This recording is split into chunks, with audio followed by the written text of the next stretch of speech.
La documentation officielle. L'environnement de développement de Delphi est fourni avec une aide en ligne que vous pouvez installer en option depuis l'installeur lors de l'installation globale ou après, dans outils gérer les plateformes ou outils gérer les fonctionnalités selon votre version. Vous avez aussi la possibilité de consulter l'intégralité de l'aide. Ce que vous retrouverez en fichier d'aide dans l'environnement, on l'a aussi sur le site internet docwiki.embarcadero.com. Nous allons y aller. Donc sur ce site-là, on retrouve les différentes versions de Delphi, RadStudio et C++ Builder qui étaient disponibles à ce niveau-là. Dans la partie Other version, vous avez plusieurs langues, français, anglais, allemand et japonais, de la documentation.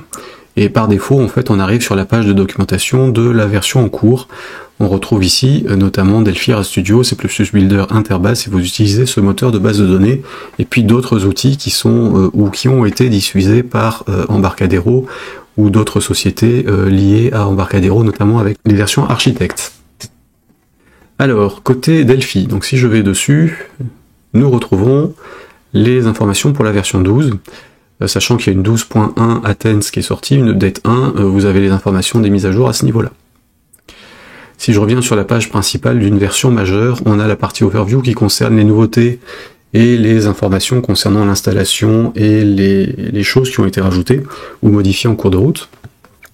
On a une partie Getting Started avec quelques tutoriaux, des vidéos et des séminaires, et vous retrouverez la partie références, Windows développement, multi-device développement pour la partie FireMonkey, mobile développement pour FireMonkey aussi, web développement qui touche à WebBroker, DataSnap et RadServer qui sont fournis avec les versions Community Pro pour WebBroker et à partir de la entreprise architecte pour DataSnap et RadServer, puisque ça fait des clients serveurs, et de l'appel de fonctionnalités à distance, de la base de données à distance également, RadServer étant un serveur web complet.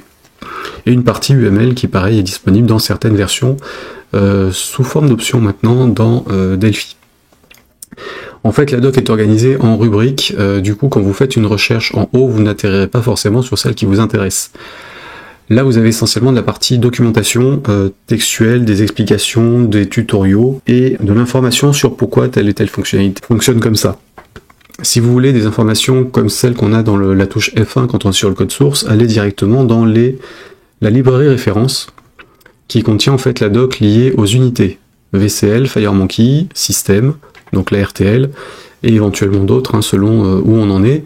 Et là-dedans, par exemple, si je veux chercher ce qui se passe sur un TEdit, j'ai juste à chercher le nom du composant, faire entrer, et normalement il me propose les différentes pages qui parlent du TEdit, selon le framework que je voudrais utiliser. VCL pour Windows, FireMonkey pour le multiplateforme. Donc si vous n'êtes pas dans la partie librairie référence, vous allez avoir des pages d'explication. Si vous êtes dans la partie librairie référence, vous aurez les docs des composants eux-mêmes, tels qu'on la voit dans la doc intégrée dans l'environnement. Donc selon ce que vous faites, pensez à bien y revenir, parce que vous n'aurez pas forcément l'information que vous cherchiez. Et donc là, comme dans l'aide en ligne, vous pouvez cliquer sur les différents l'héritage des composants ou des classes. Quand ce sont des classes, vous avez les méthodes, les propriétés, les événements, les champs et d'autres rubriques selon le type d'élément sur lequel vous êtes, et vous pouvez avoir les liens entre plusieurs pages de doc, comme vous avez la possibilité d'avoir des exemples directement dedans. Quand vous êtes sur une page de doc en français, en allemand ou en japonais, n'hésitez pas à revenir sur la version anglaise, puisque la doc est essentiellement créée en anglais, les autres pages sont traduites, donc il peut y avoir des fois des traductions qui sont pas compréhensibles ou des choses qui ont pu évoluer, la page n'a pas forcément été mise à jour.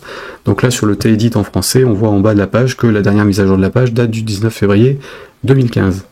Si vous revenez sur la version anglaise, vous aurez normalement la dernière en date.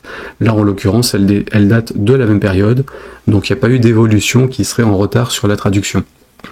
N'hésitez pas à revenir sur la version anglaise si vous avez un doute, et n'hésitez pas non plus à ouvrir un ticket en cliquant sur le lien QP pour Quality Portal si vous trouvez des erreurs dans la documentation. Ça permet de la faire évoluer, donc soumettez une information en disant ce qui se passe, dans quelle langue vous étiez, et puis ce qu'il y a à corriger dessus ou ce qui n'est pas clair. Évidemment, si vous avez des pages qui ne contiennent pas d'informations sur ce que vous recherchez, n'hésitez pas non plus à l'indiquer parce que ça prouve que ces fonctionnalités vous intéressent et donc potentiellement qu'il faudra y mettre quelque chose un jour. Voilà pour la partie documentation.